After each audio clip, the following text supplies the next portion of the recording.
जय महाराष्ट्र. मी संतोष लक्ष्मणराव बांगर, कळमनुरी मतदारसंघातील सर्व जनतेला माझा सप्रेम जय महाराष्ट्र.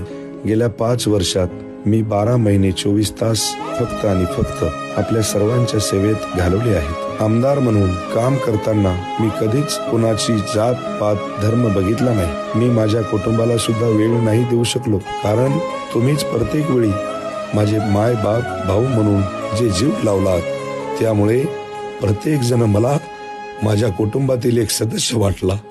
जो माझ्या समोर कोणतीही अडचण घेऊन आला तो 100% मनात समाधानच घेऊन गेला असेल याची मला खात्री आहे. आमदार म्हणून काम करताना मला एक गोष्ट जाणवली की माझ्या जनतेची सर्वात मोठी जर कोणती समस्या असेल तर ती आरोग्याची, दवाखान्याची आहे. जेव्हा एखादा माझा भाऊ किंवा माता बहीण माझ्याकडे दवाखान्याची अडचण घेऊन येतात तेव्हा